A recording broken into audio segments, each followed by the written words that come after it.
Bismillahirrahmanirrahim. Assalamualaikum warahmatullahi wabarakatuh. Waalaikumsalam warahmatullahi wabarakatuh.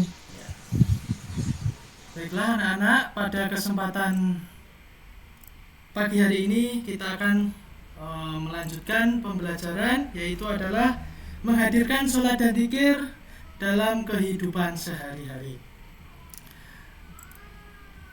Oke, sebelum pelajaran dimulai, Pak Guru akan mengecek kesiapan kelas, yaitu ada 4.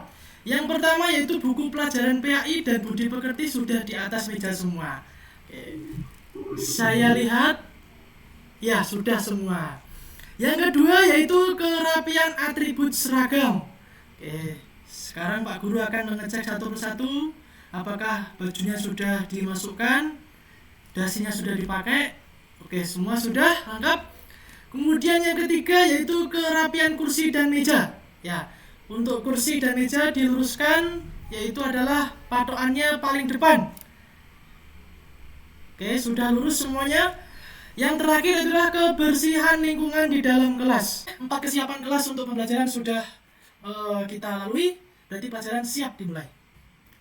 Oke, mari kita awali pembelajaran pada pagi hari ini dengan membaca basmalah dan sholawat bersama-sama. Bismillahirrahmanirrahim. Allahumma sholli ala sayyidina Muhammad.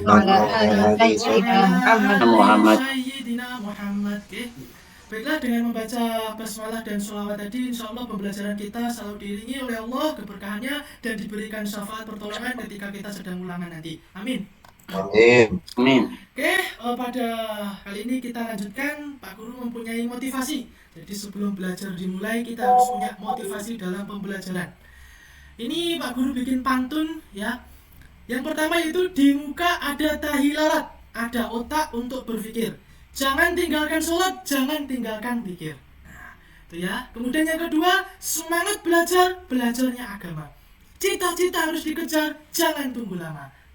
Nih, sekarang akan Pak Guru cek kehadirannya.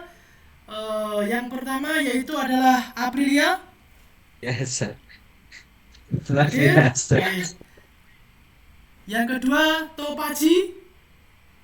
Hadir, Pak. Beralamin, jadi tidak ada yang sakit. Kelas ini sudah nihil semuanya. Oke, kemudian sekarang Pak Guru akan tanya. Kemarin telah belajar mengenai apa ya anak-anak? Sujud Sujud sahwi, sahwi, Pak. Sujud sahwi, pintar sekali. Sujud Kemudian sahwi. masih ingatkah kenapa kita harus melaksanakan sujud sahwi? Karena lupa. Lupa ya? Jangan lupa rakaat sholat malam. Iya, karena kita lupa rakaat sholat yang kita lakukan. Ya. Ini kita akan mempelajari tentang sholat dan zikir bagi kehidupan sehari-hari. Tujuan pembelajaran kita yaitu ada 3, ya. Tapi kita akan mengerucut yang hari ini pertemuan pertama, yaitu adalah menghubungkan hakikat sholat dan zikir dengan pencegahan perbuatan keji dan mungkar. Apa itu sholat? Apa itu zikir? Nah, sholat yaitu adalah berarti doa secara bahasa. Sedangkan kalau secara istilah adalah sholat itu ibadah yang terdiri dari beberapa perkataan dan perbuatan yang dilakukan dengan syarat tertentu. Dimulai dari takbiratul ihram dan diakhiri dengan salam. Itu adalah sholat. Kemudian kalau zikir adalah apa? Mengingat Allah. Sedangkan kalau secara istilah adalah mengucap kalimat-kalimat thayyibah. Oke, kita lanjutkan. Sholat dan zikir itu bisa mencegah perbuatan keji dan mungkar. Ya. Sholat itu dikerjakan bukan hanya untuk menjalankan kewajiban kita, ya, atau sekedar hanya memenuhi syarat dan rukun sebagai kita seorang Islam. Nah, jika kita sudah sadar akan hal ini, maka kesadaran inilah yang akan mendorong manusia itu nanti mencegah dan menjauhi perbuatan keji dan mungkar. Kemudian selanjutnya dalilnya apa? Ya, yaitu adalah Quran surat Al-Ankabut ayat 45. Ya. Yang mana di situ adalah sering kita dengar, ya, innas sholata tanha 'anil fahsya'i wal munkar. Potongannya ya. Jadi, sesungguhnya sholat itu mencegah dari perbuatan keji dan munkar. Waladzikrullahi akbar. Nah, sungguh mengingat Allah itu lebih besar utamanya dari ibadah-ibadah yang lain. Nah, ini yang zikirnya. Kita baca bareng-bareng dengan nada.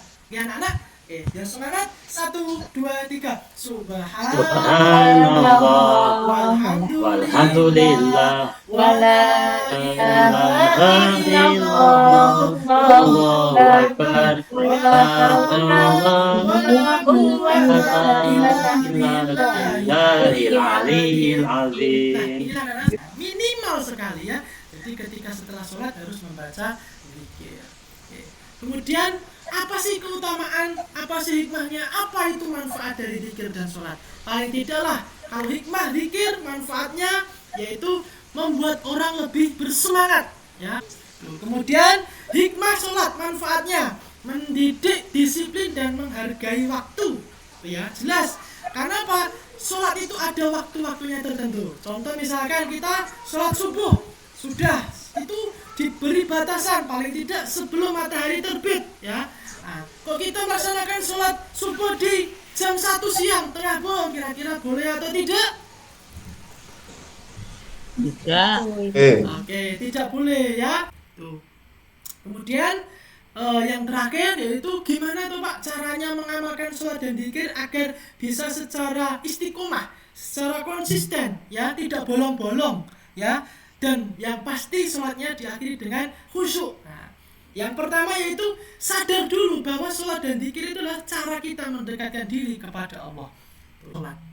Kemudian yang terakhir, jangan menunda sholat dan zikir. Sebisa mungkin jangan sampai ditunda. Jadi ketika kita mendengar adzan, kalau tidak ada kepentingan yang benar-benar tidak urgent ya, kita langsung melaksanakan sholat dan diakhiri dengan cara berzikir. Oke.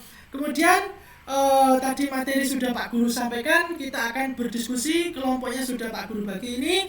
Kelompok 1 itu namanya sudah Pak ya untuk didiskusikan. Yang pertama yaitu apa itu sholat, kelompok 1. Yang kedua kelompok 2 apa itu zikir.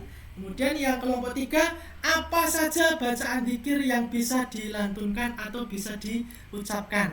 Tuh. Pak Guru beri waktu 5 menit. Pertama kelompok 1. Apa itu sholat? Sholat secara bahasa berarti doa. Oke. Kelompok 2. Topaji. Oke Pak, zikir secara bahasa berarti mengingat Allah. Ya. Dan yang terakhir yaitu ilham. Ya, silakan contoh bacaan zikir itu apa ilham? Baik Pak. Subhanallah walhamdulillah. Sangat betul sekali. Oke, akan tetapi Pak Guru akan memberikan penguatan atau tambahan ya. Jadi sholat itu betul merupakan doa. Kenapa? Karena di dalam sholat itu isinya semua adalah doa-doa yang terbaik untuk kita. Jadi kalau dia zikir betul mengingat Allah, akan tetapi zikir itu lebih dari sekedar mengingat Allah ya. Jadi adalah zikir itu menyebut nama-nama Allah dalam keadaan positif maupun dalam keadaan negatif. Kemudian kalau contoh di Rian misalkan ya, berjalan ke Sandung Batu, nah itu innalillahi ya, itu adalah contoh salah satu berzikir dalam keadaan negatif ya. Bukan kau malah ke Sandung langsung mengucap kucing ya misalkan atau apa itu ya, nama-nama hewan itu lah. Kemudian Pak Guru tambahi ada lagi Masya Allah, Barokallah, Insya Allah, Astagfirullah dan lain sebagainya. Yang pertama, apakah kalian akan selalu melaksanakan sholat 5 waktu? Ya Pak. Ya Pak. Apakah kalian akan Sholat, selalu Pak. terbiasa melaksanakan zikir? Oke Pak. Ya Pak. Ya Pak. Zikir Dan yang Pak. terakhir, apakah kalian akan selalu mencegah dan menjauhi perbuatan keji dan munkar? Ya Pak. Ya Allah.